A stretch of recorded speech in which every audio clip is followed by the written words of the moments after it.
Hello friends, આજે આપણે વાત કરીશું કે profit and loss account, balance sheet અને ટ્રેડિંગ અકાઉન્ટ કેવી રીતે બને છે અને સાથે સાથે ગુજરાતી મિનિંગ એના શું થાય છે. નોર્મલી 12મા ધોરણમાં જે સ્ટુડન્ટનું ગુજરાતી મીડિયમ હોય તેને ઇંગ્લિશથી થોડો ગભરાટ થાય તે સ્વાભાવિક છે જ.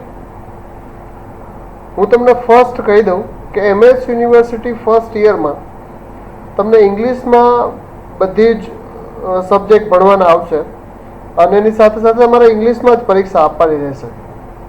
ઘણા બધા સ્ટુડન્ટ એવા હોય છે જે ઇંગ્લિશના ડરથી અહીંયા એડમિશન પણ ના લેતા હોય MSUની અંદર. પણ હું મારી તરફથી પહેલેથી એવો પ્રયત્ન કરું છું કે તમને સરળ કરીને, એટલે કે ઇંગ્લિશનું ગુજરાતી કરીને કેવી રીતે આગળ જવું અને કેવી રીતે તમારે એ શીખવું એનો હું હંમેશા પ્રયત્ન કરતો રહું છું. એટલા જ માટે આજે મેં મારા ઓન થિંકિંગથી પોતે વિચારીને અને એક ફાઇલ તૈયાર કરી છે જે પર્ટિક્યુલર ગુજરાતી મીડિયમના જે છોકરાઓ છે, જે 12મા ધોરણમાં જે લોકોને ગુજરાતી મીડિયમ છે અને હવે એ લોકો ઇંગ્લિશ મીડિયમમાં આગળ જવાના છે, એવા લોકો માટે અકાઉન્ટન્સીમાં અલગ શબ્દ ભંડોળ મેં એક તૈયાર કર્યો છે ગુજરાતીમાં.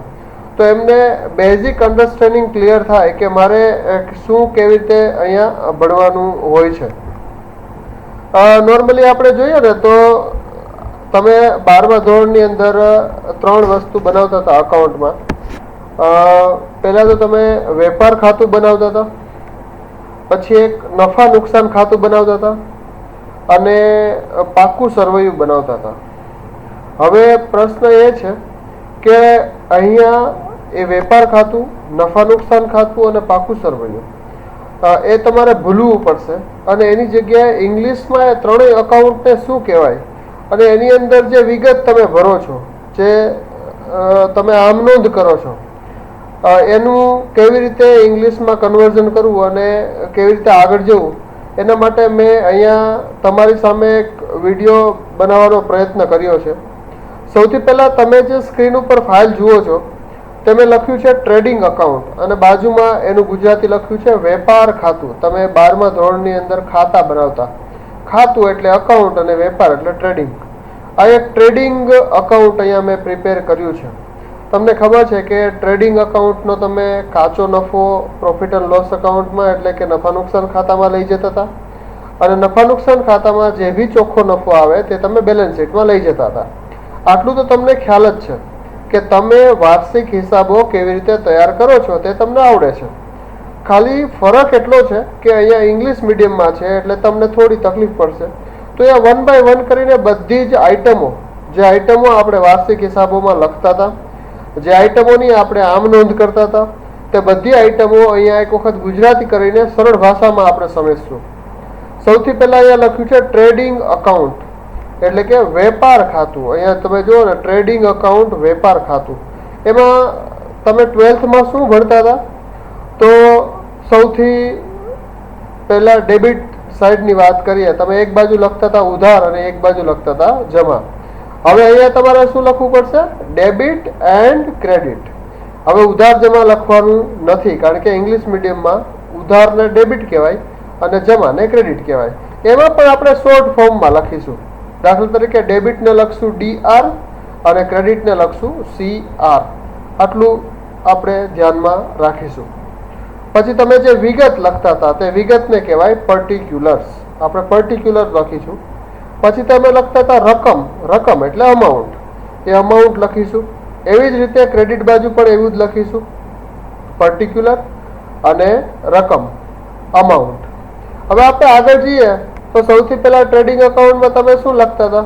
તો પહેલા લખતા હતા શરૂઆતનો સ્ટોક. શરૂઆતનો સ્ટોકનો મતલબ થાય છે ઓપનિંગ સ્ટોક. ગુજરાતીમાં એને શરૂઆતનો સ્ટોક કહેવાય છે. અહીંયા સ્ટોક ખુલી રહ્યો છે એવું મેં લખ્યું છે, પણ એ શરૂઆતનો સ્ટોક છે. પહેલા આપણે ડેબિટ સાઈડની બધી જ આઈટમો જોઈ લઈએ. આ બધી જ આઈટમો 1 બાય 1 કરીને આપણે જોઈ લઈએ તો આપણને ખબર પડે કે આપણે વેપાર ખાતામાં ટ્રેડિંગ અકાઉન્ટમાં કઈ કઈ આઈટમ આપણે ભણવાના છીએ. તો સૌથી પહેલા આપણે ઉપર લખ્યું ઓપનિંગ સ્ટોક. ઓપનિંગ સ્ટોકનો મતલબ થાય છે શરૂઆતનો સ્ટોક. પછી તમે વેપાર ખાતામાં લખતા હતા ખરીદી. ખરીદીનો મતલબ થાય છે પરચેઝ. ઇંગ્લિશમાં એને કહેવાય પરચેઝ. હવે આપણે પરચેઝ લખીશું. પછી તમે ખરીદીમાંથી ખરીદી જે પરત હોય, ખરીદ પરત તમે જે કહો છો તે માઇનસ કરીને લખતા હતા. એનો મતલબ જે બી પરચેઝ રિટર્ન થયું છે તમારું તે અહીંયા આપણે માઇનસ કરીશું. પરચેઝ રિટર્નનો મતલબ થાય છે ખરીદ પરત. ધ્યાનમાં રાખજો. એટલે પહેલા આપણે શરૂઆતનો સ્ટોક લખીશું, પછી આપણે ખરીદી લખીશું એટલે પરચેઝ લખીશું, પછી તેમાંથી ખરીદ પરત બાદ કરીશું અને ફાઇનલ જે નેટ અમાઉન્ટ આવે તે આપણે ફાઇનલ ફિગર બહાર લખતા હતા. તો પરચેઝ માંથી પરચેઝ રિટર્ન આપણે બાદ કરીશું. પછી અહીંયા લખ્યું છે વેજીસ. વેજીસ નો મતલબ થાય છે વેતન ખર્ચાઓ. તમે 12મા ધોરણમાં તેને તમે વેતન કહેતા હતા, વેતનનો ખર્ચ, એને આપણે અહીંયા વેજીસ કહેશું. પછી લખ્યું છે કેરેજ ઇનવર્ડ. કેરેજ ઇનવર્ડ નો અર્થ થાય છે આવક માલ ગાડા ભાડું. આપણે કોઈ પણ મટીરિયલની ખરીદી કરીએ, એ મટીરિયલ આપણી ફેક્ટરીમાં પહોંચાડવા માટે જે આપણે ચાર્જ આપ્યો છે, ટ્રાન્સપોર્ટ ચાર્જ આપ્યો છે, એ ચાર્જ આપણું આવક માલ ગાડા ભાડું છે. અને આવક માલ ગાડા ભાડું એટલે કેરેજ ઇનવર્ડ. યાદ રાખજો, કેરેજ ઇનવર્ડ. એ કેરેજ ઇનવર્ડ આપણે પરચેસ સાથે લખીએ છીએ, એટલે કે વેપાર ખાતામાં આપણે લખીએ છીએ, ટ્રેડિંગ અકાઉન્ટમાં આપણે લખીએ છીએ. પછી લખ્યું છે ઓક્ટ્રો એટલે જગાત. નોર્મલી જગાત અત્યારે કોઈ સિટીમાં છે નહીં. પહેલા એવું હતું કે તમે કોઈ પણ સિટીમાં અંદર માલ લઈ આવો છો. માની લો કે હું વડોદરાની અંદર માલ લઈને આવું છું મુંબઈથી. તો મુંબઈથી હું માલ લઈને આવ્યો, વડોદરાની બહાર ચેકપોસ્ટ હોય છે, ત્યાં મારે એ માલ ઉપર જગાત ભરવી પડે, જેને આપણે ઓક્ટ્રોય કહીએ છીએ. એ ઓક્ટ્રોય પણ આપણી ટ્રેડિંગ અકાઉન્ટમાં આવે છે. પછી એ લખ્યું છે ઇમ્પોર્ટ ડ્યુટી. તમને પ્રશ્ન થશે સર ઇમ્પોર્ટ ડ્યુટી એટલે શું? ઇમ્પોર્ટ ડ્યુટી એટલે આયાત જગાત. આયાત જગાતનો મતલબ એવો થાય છે કે તમે કોઈ વિદેશમાંથી ખરીદી કરી છે, એનો મતલબ મટીરિયલ ઇમ્પોર્ટ કર્યું છે. હવે જ્યારે પણ આપણે મટીરિયલ ઇમ્પોર્ટ કરીશું ત્યારે એની ઉપર આપણે જગાત ભરવી પડશે. એ જગાતને આપણે ઇમ્પોર્ટ ડ્યુટી કહીએ છીએ. ઇમ્પોર્ટ ડ્યુટી અલગ અલગ કન્ટ્રીની અલગ અલગ હોય છે. એક એક્સપોર્ટ ડ્યુટી હોય છે, અહીંથી આપણે માલ સેલ કરીએ છીએ, એક્સપોર્ટ કરીએ છીએ, એના ઉપર આપણે એક્સપોર્ટ ડ્યુટી ભરીએ છીએ. અને જ્યારે આપણે માલ લઈને આવીએ છીએ ઇન્ડિયાની અંદર ત્યારે આપણે ઇમ્પોર્ટ ડ્યુટી ભરીએ છીએ. ઇમ્પોર્ટ્સ એટલે આયાત જગાત. આવું તમે નામ સાંભળ્યું હશે 12મા ધોરણમાં. પછી લખ્યું છે ક્લિયરિંગ ચાર્જીસ. કોઈ પણ માલને ક્લિયર કરાવવો પડે. દાખલા તરીકે ઇમ્પોર્ટ માલ કરતા હોય તો આપણે પોતે જઈને માલ છોડાવવા નહીં જઈ શકીએ, એટલા માટે વચ્ચે આપણે કમિશન એજન્ટ રાખ્યો હોય, જેને આપણે કહીએ છીએ CHA, કસ્ટમ ક્લિયરન્સ એજન્ટ. એને એ માલ આપણો છોડાવીને લઈ આવે અને એને આપણે કમિશન આપીએ, એને ક્લિયરિંગ ચાર્જીસ કહેવાય છે. અને હવે આપણે ક્રેડિટ બાજુ જોઈ લઈએ. ક્રેડિટ એટલે તમારી ભાષામાં, ગુજરાતીમાં તમે એને જમા બાજુ કહો છો. જમા બાજુ શું હોય છે? તો પહેલા તો લખ્યું છે બાય સેલ્સ. બાય સેલ્સ નો મતલબ થાય છે વેચાણ. એ વેચાણ તમે અહીંયા લખો છો. પછી લખ્યું છે સેલ્સ રિટર્ન. સેલ્સ રિટર્ન એટલે વેચાણ પરત. તમે વેચાણ કર્યું પણ કોઈ પાર્ટીએ માલ બગડ્યો કે એમને ફાવ્યો નહીં કે એમની રિક્વાયરમેન્ટ પ્રમાણેનો માલ તમે ના આપ્યો તો એ પાર્ટી તમને માલ પરત આપશે. એ પરત આપેલા માલને તમે કહેશો વેચાણ પરત. પછી તમે ક્લોઝિંગ સ્ટોક મૂકતા હતા ત્યાં, એનો મતલબ આખરનો સ્ટોક. તમને ખબર હશે આખર સ્ટોક તમે બે જગ્યાએ મૂકતા હતા. એક તો વેપાર ખાતામાં મૂકતા હતા એટલે કે ટ્રેડિંગ અકાઉન્ટમાં, અને એક પાક્કા સર્વેમાં મૂકતા હતા જેને મારી ભાષામાં બેલેન્સ શીટ કહેવાય છે. બેલેન્સ શીટની અંદર તમે જેને ચાલુ મિલકતો કહો છો, અમે એને કરંટ મિલકતો કહેશું ઇંગ્લિશમાં, ત્યાં આપણે મૂકતા હતા. તો ક્લોઝિંગ સ્ટોકનો મતલબ થાય છે સ્ટોક બંધ કેટલો આવ્યો છે. તમને ખબર હશે કે બંને બાજુનો સરવાળો વધુ જે હોય એની વિરુદ્ધ બાજુનો બેલેન્સ આવે. એટલે કે જો જમા બાજુનો ટોટલ વધારે હોય, એટલે કે અહીંયા જે મેં ટ્રેડિંગ અકાઉન્ટ લખ્યું છે આ જમા બાજુ છે, જમા બાજુનો ટોટલ વધારે હોય તો પ્રોફિટ આવે, અને ઉધાર બાજુનો જો ટોટલ વધારે હોય એટલે કે આ બાજુનો જો ટોટલ વધારે હોય તો આ ટોટલમાંથી આપણે આ બાજુનો ટોટલ માઇનસ કરીએ તો આપણને ગ્રોસ પ્રોફિટ મળે. તમે જેને કાચો નફો કહો છો અથવા તો કાચી ખોટ કહો છો, એ આપણને મળે. ખાસ યાદ રાખજો કે તમે MS યુનિવર્સિટીની અંદર ભણવા આવ્યા છો તો હવે ઇંગ્લિશમાં તમારે બધું ભણવું પડશે. આ બેઝિક લેક્ચર છે, એટલા માટે આટલું ડિટેલથી હું તમને સમજાવું છું. પછી આપણી પાસે એવો ટાઈમ પણ નહીં હોય કે હું તમને ટ્રેડિંગ એકાઉન્ટને એવું કહીશ કે હા આને વેપાર ખાતું કહેવાય, કે ઓપનિંગ સ્ટોકને હું તમને એવું કહીશ કે આને શરૂનો સ્ટોક કહેવાય, આ ક્લોઝિંગ સ્ટોકને આખરનો સ્ટોક કહેવાય. તો આજે બધી જ વસ્તુઓ છે, બધી જ વસ્તુઓ તમારે સમજવી બહુ જરૂરી છે. કારણ કે ઇંગ્લિશમાં બધી જ વસ્તુ આવશે અને એનાથી ડરવાની જરૂર નથી. મારી પાસે ગયા વર્ષે ઘણા બધા સ્ટુડન્ટ્સ હતા જે ઇંગ્લિશ મીડિયમથી ગુજરાતી મીડિયમથી બિલોંગ કરતા હતા, બટ એ લોકોએ ઘણા બધા સારા પર્સન્ટેજ સાથે યુએમએસ યુનિવર્સિટીની અંદર ફર્સ્ટ સેમેસ્ટરની અંદર ટાર્ગેટ અચીવ કર્યા હતા. એટલે એવું નથી કે કોઈ વસ્તુ તમને ડિફિકલ્ટ લાગશે કે કોઈ વસ્તુ નહીં આવડે, બસ થોડું કોન્સન્ટ્રેટ કરવાની જરૂર છે. બાકી વન બાય વન હું તમને ગુજરાતીમાં બધું સમજાવીશ જ.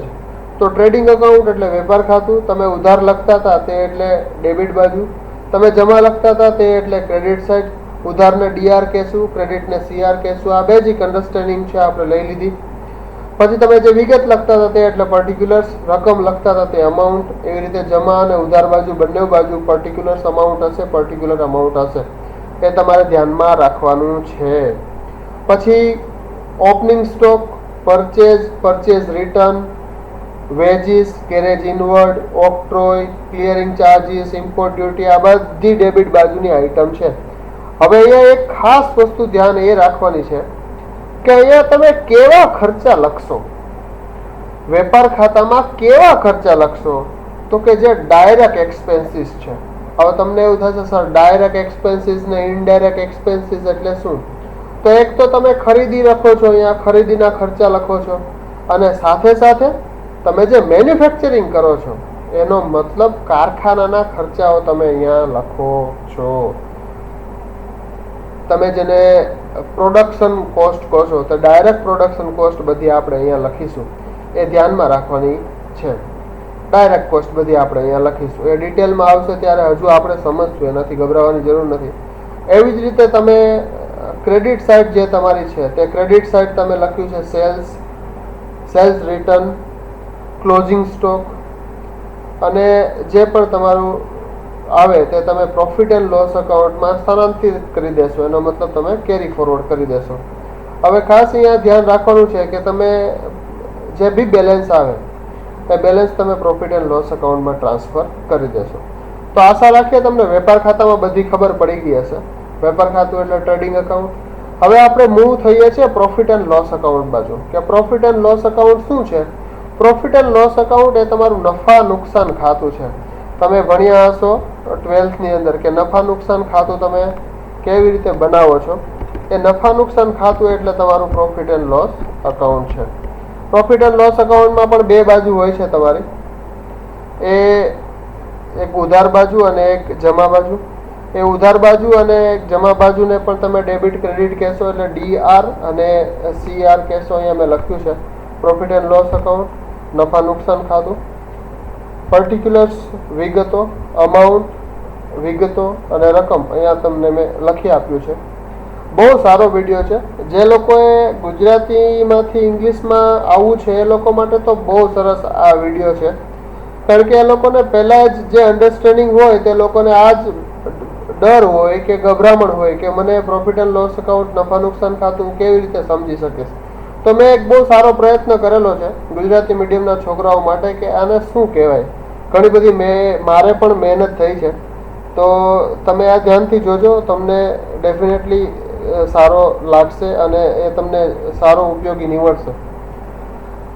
તમે સૌથી પહેલા અહીંયા ડેબિટ બાજુ આપણે જોઈએ તો ડેબિટ બાજુ લખ્યું છે ગ્રોસ લોસ. ગ્રોસ લોસનો મતલબ એવો થાય છે કે ત્યાં યદી ક્રેડિટ સાઇડ તમારો ટોટલ હશે તો અહીંયા ડેબિટ સાઇડ તમે કેરી ફોરવર્ડ કરશો. એ ગ્રોસ લોસ હોય તો, જો નુકસાન કોઈ હોય તો. અને ટ્રેડિંગ એકાઉન્ટમાં ડેબિટ બાજુ યદી તમારો કાચો નફો કોઈ છે તો તમે અહીંયા ક્રેડિટ બાજુ એને ટ્રાન્સફર કરશો.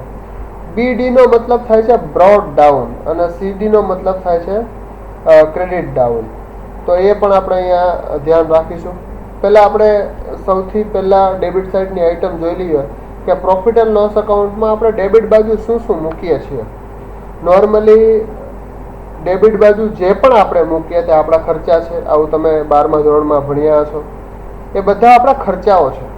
જે બી ડેબિટ બાજુ આપણે મૂકીશું તે, અને ક્રેડિટ બાજુ તે જે મૂકીશું તે આપણી બધી એક્સપેન્સીસ છે.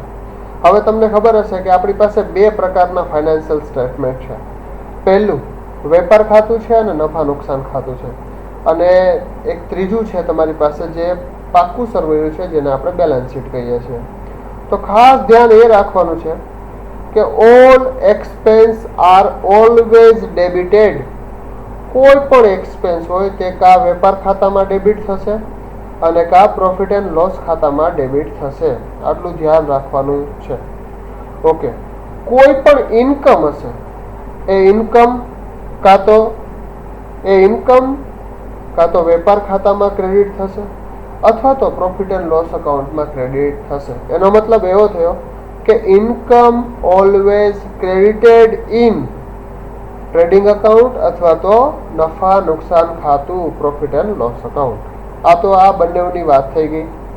બેલેન્સ શીટ ઉપર જઈએ તો જે પણ તમારી જવાબદારીઓ હશે તે જવાબદારીઓ બધી ક્રેડિટ થશે, અને જે પણ તમારી અસેટ્સ હશે, મિલકતો હશે, એ બધી મિલકતો ડેબિટ થશે. એનો મતલબ એવો થયો કે એક્સપેન્સીસ અને ખર્ચાઓ, એક્સપેન્સીસ એટલે ખર્ચાઓ અને મિલકત, એક્સપેન્સીસ અને અસેટ્સ એ બંને ડેબિટ થશે. ઇન્કમ અને લાયબિલિટી, એનો મતલબ આવક અને જવાબદારીઓ આ બંને ક્રેડિટ થશે કોઈ ને કોઈ અકાઉન્ટમાં. આ તમારે ધ્યાન રાખવાનું છે. તો 1 by 1 બધી જ ઇન્ફોર્મેશન આપણે એક વખત અહીંયા મેળવી લઈએ કે પ્રોફિટ એન્ડ લોસ અકાઉન્ટમાં શું શું હોય છે. તો સૌથી પહેલા અહીંયા લખ્યું છે ગ્રોસ લોસ. કોઈ ગ્રોસ લોસ આપણે ટ્રેડિંગમાંથી ટ્રાન્સફર કરીને લઈને આવ્યા હોય તો એ આપણે અહીંયા લખીશું. પછી લખ્યું છે સેલેરી. હવે તમને પ્રશ્ન થશે, સર સેલેરી અને વેજીસમાં ફરક શું? કારણ કે જો વેજીસ હશે તો આપણે વેપાર ખાતામાં લખતા હતા, અને સેલેરી હશે તો એ આપણે અહીંયા પ્રોફિટ એન્ડ લોસ અકાઉન્ટમાં લખીએ છીએ. એનો મતલબ કારખાનું ચલાવવા માટેના પગાર, જે કારખાના અંદરના જે લેબર છે એ બધાના વેજીસ આપણે વેપાર ખાતામાં લખીશું, કારણ કે ડાયરેક્ટ ખર્ચાઓ છે, ત્યાંના ખર્ચાઓ છે, કારખાનાના ખર્ચાઓ છે. અચ્છા, સેલેરી કોનો છે? તો કે એડમિન ડિપાર્ટમેન્ટનો સેલેરી છે. એડમિન ડિપાર્ટમેન્ટનો એક અકાઉન્ટન્ટનો સેલેરી છે, એક વોચમેનનો સેલેરી છે. એ બધા સેલેરી તમે અહીંયા મૂકીશો. સેલેરી એટલે પગાર. રેન્ટ એટલે ભાડું પણ તમે અહીંયા મૂકશો. ટ્રાવેલિંગ એક્સપેન્સ એટલે મુસાફરી ખર્ચ તમે અહીંયા મૂકશો. ડિસ્કાઉન્ટ પેડ, કોઈ પણ ડિસ્કાઉન્ટ તમે કોઈને આપ્યું છે તો એ તમારો ખર્ચો છે, એ પણ તમે અહીંયા મૂકશો. પછી એડવર્ટાઇઝમેન્ટ એક્સપેન્સ. એડવર્ટાઇઝમેન્ટના એક્સપેન્સનો મતલબ થયો જાહેરાત ખર્ચ. તમે આ બધું જ ગુજરાતીમાં ભણ્યા છો, ખાલી ઇંગ્લિશમાં અહીંયા નવું તમારે સમજવાનું છે બસ. પછી કમિશન પેડ એટલે ચૂકવેલ કમિશન ચૂકવું, એ તમે જેને કહેતા હતા. પછી બેડ ડેટ્સનો મતલબ થાય છે ગાલ ખાધ. કોઈ તમારી પાસેથી માલ લીધો અને પૈસા ના આપ્યા, તો જે પૈસા ના આપ્યા એ તમારી ગાલખાત છે, એને તમે બેડ ડેટ્સ કહો છો. ડેટર્સ શબ્દ તમે સાંભળ્યો છે. અચ્છા, ગુજરાતીમાં હું તમને કહી દઉં, લેણદાર અને દેવાદાર આ બે શબ્દ સાંભળ્યા છે. લેણદાર એટલે ક્રેડિટર અને ડેટર્સ એટલે દેવાદાર. તો એ દેવાદાર ઉપર એટલે ડેટર્સ ઉપરથી આ બેડ ડેટ્સ પડ્યું છે. બેડ ડેટ્સ થઈ. બેડ નો મતલબ ખરાબ અને ડેટ્સ એટલે ડેટર્સ, ખરાબ ડેટર્સ, ચૂકવ્યા પૈસા નહીં એવા ડેટર્સ, એને તમે ખાલખાત કહેશો. સેલેરી ઓફ સેલ્સમેન એટલે સેલ્સમેનનો પગાર અહીંયા છે. આગળ આપણે જોઈએ તો કમિશન ઓફ સેલ્સમેનનું કમિશન. લીગલ એક્સપેન્સ, આ એડમિનના કોઈ કાનૂની ખર્ચા હોય તો એ છે. એક્સપર્ટ, મેં હમણાં જ તમને કીધું, નિકાસ ખર્ચ કોઈ હોય તો. ઇન્સ્યોરન્સ એટલે વીમાનો ખર્ચ તમે લખતા હતા. ઓફિસ સેલેરી, ઓફિસના પગાર. પ્રિન્ટિંગ એન્ડ સ્ટેશનરી તમને કંઈ કહેવાની જરૂર નથી, 12મા ધોરણમાં તમે ભણતા હતા. પોસ્ટેજ એન્ડ ટેલિગ્રામ તમે અહીંયા લખતા હતા. ઓડિટ ફીઝ એટલે આપણે જે અકાઉન્ટ આપણે ઓડિટ કરાવીએ છીએ, અકાઉન્ટ લખાવીએ છીએ તે આપણી ઓડિટ ફીઝ છે. Telephone bill. ઓફિસ એક્સપેન્સીસ એટલે કચેરીના ખર્ચા આપણે કહીએ છીએ, જે ચા પાણી આ તે જે ગેસના ખર્ચા હોય તે બધા ઓફિસ એક્સપેન્સ છે. General expense, depreciation on equipment અથવા હવે ડેપ્રિસિએશન તમારા માટે નવો શબ્દ છે. તમે અત્યાર સુધી ઘસારો કીધો છે. મિલકતો વપરાય અને મિલકતો વપરાય એટલે એના ઉપર ઘસારો લાગે. આ ઘસારો જે લાગે 10-15%, 20% દર વર્ષે, એ દર વર્ષે તમે પ્રોફિટ એન્ડ લોસ એકાઉન્ટમાં એને ડેબિટ કરો, કારણ કે એટલી તમારી મિલકત ઘસાઈ ગઈ, વપરાઈ ગઈ. એ ઘસારો એટલે ડેપ્રિસિએશન. ડેપ્રિસિએશન બધા ઉપર ગણાય. લેન્ડ અને બિલ્ડિંગને છોડીને જમીન ઉપર ડેપ્રિસિએશન ગણાય નહીં, એ ધ્યાન રાખજો. ખાલી જમીન ઉપર ના ગણાય, બાકી બધી મિલકતો ઉપર ડેપ્રિસિએશન ગણાય છે. અને બધો ડેપ્રિસિએશન આપણે અહીંયા પ્રોફિટ એન્ડ લોસ એકાઉન્ટમાં નફા નુકસાન ખાતામાં ડેબિટ કરીશું. એના લીધે આપણો પ્રોફિટ ઓછો થશે, કારણ કે મિલકત આપણી વપરાય છે. અચ્છા, મિલકત વપરાય છે એટલે ઘસાય છે. એ ઘસાય છે એટલે આપણને એમનું ડિડક્શન મળે છે. પ્રોફિટ એન્ડ લોસ એકાઉન્ટમાં આપણે મૂકીએ છીએ. અચ્છા, ઇન્ટરેસ્ટ ઓન કેપિટલ. કેપિટલનો મતલબ થાય છે મૂડી. તમે અત્યાર સુધી 12મા ધોરણમાં મૂડી ભણતા હતા. મૂડી શબ્દનો અર્થ થાય છે કે ધંધાનો માલિક ધંધો ચલાવવા માટે ધંધામાં મૂડી લઈને આવે. અચ્છા, એના ઉપર એ વ્યાજ લેશે, ફ્રી ઓફ કોસ્ટમાં એ મૂડી લઈને આવશે નહીં. મૂડી એટલે કેપિટલ. કેપિટલ લઈને આવશે નહીં, એના ઉપર તમે વ્યાજ આપો છો. તે વ્યાજ પણ તમારો એક્સપેન્સીસ છે, આ ધ્યાનમાં રાખજો. એટલે ઇન્ટરેસ્ટ ઓન કેપિટલ જે તમારે આપવું પડશે, ચૂકવવું પડશે, એ ઇન્ટરેસ્ટ ઓન કેપિટલ એ તમારું એક્સપેન્સ છે. એક્સપેન્સ એટલે ખર્ચા છે. ઇન્ટરેસ્ટ ઓન લોન, તમને કોઈ લોન આપી એના ઉપર તમારે વ્યાજ ચૂકવવું પડશે. ઇન્ટરેસ્ટ એટલે વ્યાજ. એ વ્યાજ જે છે તે વ્યાજ તમારો ખર્ચો છે. બ્રોકરેજ તમે જે કહો છો તે બ્રોકરેજ એટલે દલાલી. ડિસ્કાઉન્ટ ઓન બિલ ડિસ્કાઉન્ટેડ, એ તમે જેને લેણી હુંડી અને દેવી હુંડી કહેતા હતા કે ડિસ્કાઉન્ટેડ કરો છો, એ બિલના ડિસ્કાઉન્ટેડમાં કોઈ ખર્ચો થાય, બેંક વાળાએ ચાર્જીસ લીધો તો એ ચાર્જીસ તમારો અહીંયા ડેબિટ કરીશું. અને છેલ્લે તમને મળશે ચોખ્ખો નફો. ચોખ્ખો નફાને તમે ક્રેડિટ ડાઉન કરશો અને એ તમે બેલેન્સ શીટમાં ટ્રાન્સફર કરશો. અચ્છા, આ બધી જ આઈટમો એવી છે જે આઈટમો તમારે ધ્યાનમાં રાખવાની છે. ગુજરાતીમાં, ઇંગ્લિશમાં ધ્યાનમાં રાખવાની છે, ગુજરાતીમાં મેં લખ્યું છે. એક વખત ક્રેડિટની આઈટમ જોઈ લઈએ કે પ્રોફિટ એન્ડ લોસ એકાઉન્ટમાં ક્રેડિટ બાજુ આપણે શું મૂકીએ છીએ. અચ્છા, પ્રોફિટ એન્ડ લોસ એકાઉન્ટમાં પહેલાં તો ક્રેડિટ બાજુ આપણે મૂકીએ છીએ પ્રોફિટ. જો ટ્રેડિંગ એકાઉન્ટમાં પ્રોફિટ થયો હોય તો પહેલાં અહીંયા પ્રોફિટને લઈ આવશું, એ પ્રોફિટ આપણે અહીંયા મૂકીશું. પછી બધી જ ઇન્કમ. હવે તમને એવું થશે કે સર ઇન્કમ તો વેપાર ખાતામાં ના લખાય. ના, વેપાર ખાતામાં ખાલી વેચાણ લખાશે. માની લો કે તમે એક દવા બનાવો છો અને દવા 5 કરોડની વર્ષમાં વેચી, તો 5 કરોડની દવા તમે જે વર્ષમાં વેચી તે તમે ટ્રેડિંગ એકાઉન્ટમાં લખશો. અચ્છા, તમારી કંપનીમાં એફડી પડી છે, તમે બેંકમાં મૂકી છે, એનું તમને વ્યાજ આપ્યું, તો એ વ્યાજ આવ્યું તે તમે ટ્રેડિંગ એકાઉન્ટમાં નહીં મૂકી શકો, કારણ કે એ તમારી ધંધાની ઇન્કમ નથી. એને ઇનડાયરેક્ટ ઇન્કમ કહેવાય. ઇંગ્લિશમાં તેને ઇનડાયરેક્ટ ઇન્કમ કહેવાય. આવી બધી ઇન્કમો જે ધંધા સિવાયની ઇન્કમ છે, એના માટે તમે ધંધો નથી કરતા, એવી ઇન્કમો, એ બધી ઇન્કમ તમે પ્રોફિટ એન્ડ લોસ એકાઉન્ટમાં જમા બાજુ મૂકશો. એ ધ્યાનમાં રાખવાનું છે. સૌથી પહેલા અહીંયા ધ્યાનમાં રાખો, ડિસ્કાઉન્ટ મળ્યું. ડિસ્કાઉન્ટ મળ્યું એટલે ડિસ્કાઉન્ટ રિસીવ થયું. કમિશન રિસીવ થયું કોઈની પાસેથી, તો કમિશન આપણે અહીંયા લખીશું. અચ્છા, બેડ ડેટ્સ રિસીવ્ડ. હવે તમને પ્રશ્ન થશે સર બેડ ડેટ્સ રિસીવ્ડ નો મતલબ શું?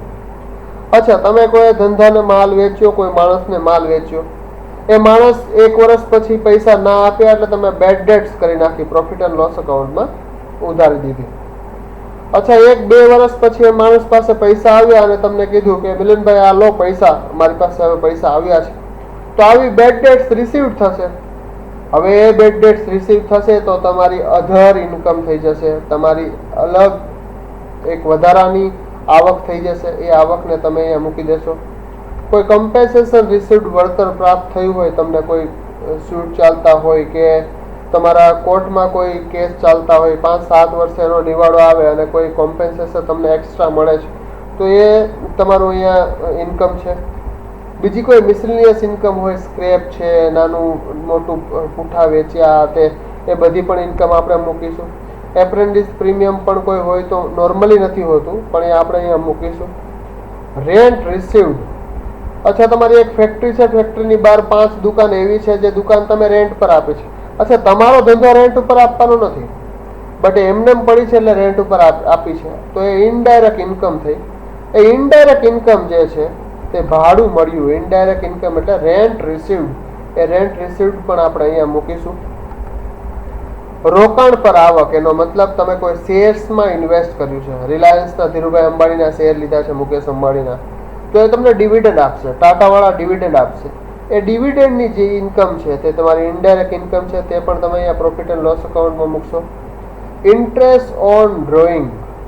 અચ્છા, ધંધાનો માલિક યદી ધંધામાંથી પૈસા લઈ જશે તો એ મફતના પૈસા એ વાપરવા એ નહીં લઈ જાય, અથવા તો ધંધો એને મફતમાં નહીં આપે. એના માટે એ શું કરશે, એ જે ઉપાડ કરીને લઈ, ડ્રોઈંગનો મતલબ થાય છે ઉપાડ, એ ઉપાડ લઈ ગયો છે, એ ઉપાડ ઉપર એ વ્યાજ આપશે. એનો મતલબ ધંધાની આવક થશે. અચ્છા, બે પ્રકારના ઇન્ટરેસ્ટ છે, ધ્યાન રાખજો. એક તો કેપિટલ ઉપર વ્યાજ છે. એનો મતલબ એવો થયો કે આપણો ખર્ચો છે, ધંધાનો માલિક પૈસા લઈ આવ્યો ને આપણે આપે, એ ખર્ચો છે. એક ડ્રોઈંગ ઉપર વ્યાજ છે, એનો મતલબ ઇન્ટરેસ્ટ ઓન ડ્રોઈંગ. અચ્છા, એ ધંધાની આવક છે, કારણ કે ધંધામાંથી પૈસા માલિક લઈ ગયો એટલે એ ડ્રોઈંગ ઉપર ઇન્ટરેસ્ટ આપણને આપશે, એટલે એ આપણી ઇન્કમ છે. હવે આગળ આપણે જોઈએ તો નેટ લોસ. यदि क्रेडिट बाजू जो बेलेंस आवशे तो ये नेट लॉस है, અને ડેબિટ બાજુ જો બેલેન્સ આવશે તો એ આપણો નેટ પ્રોફિટ છે. અચ્છા, હવે નેટ પ્રોફિટ અને નેટ લોસ એ ક્યાં મૂકો છો તમે, એ થોડું હું તમને હાઇલાઇટ આપી દઉં. ચોખ્ખો નફો તમે ધંધાના માલિક એટલે પ્રોપરાઇટરની જે કેપિટલ હતી, પ્રોપરાઇટરની જે મૂડી હતી પાકા સરવૈયામાં, ત્યાં તમે એમાં વધારો કરી દેતા હતા જો નફો હોય તો. અચ્છા, નુકસાન હોય તો એનામાંથી તમે બાદ કરી દેતા હતા, કારણ કે નફો અને નુકસાન ભોગવશે કોણ? છેલ્લે નફો કે નુકસાન ધંધામાં જે કાંઈ હશે તે બધું ધંધાના માલિક ઉપર જશે. યદી પ્રોફિટ કર્યો તો એની કેપિટલમાં એડ થઈ જશે, યદી લોસ કર્યો તો એની કેપિટલમાંથી આપણે માઇનસ કરી દેશું. એનો કોઈ આપણને સવાલ નથી. તો આ બે વસ્તુ અહીંયા મેં લખી છે, એ બે અકાઉન્ટ મેં તમને અહીંયા બતાવ્યા. એક તો ટ્રેડિંગ અકાઉન્ટ બનાવ્યું અને એક પ્રોફિટ એન્ડ લોસ અકાઉન્ટ બતાવ્યું. એટલે એ તમે ધ્યાનમાં રાખજો. ટ્રેડિંગ અકાઉન્ટ એટલે વેપાર ખાતું અને પ્રોફિટ એન્ડ લોસ અકાઉન્ટ એટલે નફા નુકસાન ખાતું. એમાં બધી જ આઈટમ નીચે મેં હાઇલાઇટ કરી છે. એ હાઇલાઇટ તમે ધ્યાન દઈને જોશો તો તમને ખ્યાલ પણ આવશે. બેલેન્સ શીટ મારે ડિસ્કસ કરવી છે, પણ બેલેન્સ શીટ માટે ઘણો બધો ટાઈમ લેશે, એટલે બેલેન્સ શીટ ડિસ્કશનનો વિડીયો આપણે એક અલગથી બનાવી દઈશું. આજે આપણે અહીં સુધી રાખીએ, અને આમાં કોઈને પણ કાંઈ કન્ફ્યુઝન હોય તો મને ડાયરેક્ટ મારા મોબાઈલ ઉપર બી ફોન કરી શકે છે. કન્સેપ્ટ ક્લાસીસ, મારું નામ મિલન સર છે. 9909895109 એ મારો મોબાઈલ નંબર છે. અને ગમે ત્યારે વોટ્સએપ પણ કરી શકે છે. ફર્સ્ટ યરના એડમિશન અમે લોકોએ ઓનલાઈન ચાલુ કરી દીધા છે, એટલે જે કોઈ બી ફર્સ્ટ યરમાં એડમિશન લેવાનું હોય તે પણ કોન્ટેક્ટ કરે તો એમાં પણ એવી રીતે આપણે આગળ જઈશું. અને મારો વિડીયો અપલોડ થયા રાખશે. ગુજરાતી મીડિયમના છોકરાઓને ખાસ કહેવાનું એ કે તમે વિડીયો ખાસ જોજો, તમને મજા આવશે. અને તમારી અંદર જે ડર છે ઇંગ્લિશનો કે મને મારાથી તો MS યુનિવર્સિટીની અંદર સ્ટડી નહીં કરાય, એ ડર તમારો એક ઇઝીલી તમારા માઇન્ડમાંથી નીકળી જશે. હું એવો પ્રયત્ન કરીશ કે તમને બધી વસ્તુ એવી રીતે આવડે. કોવિડ ચાલે છે, દિવસે દિવસે કોવિડના ઘણા બધા કેસીસ પણ વધતા જાય છે.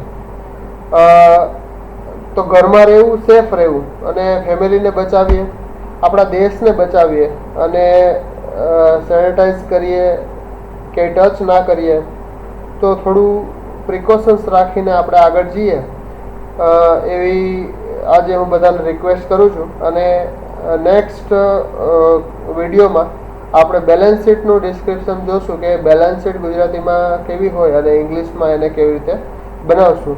આજના માટે આટલું રાખીએ છીએ. બાય.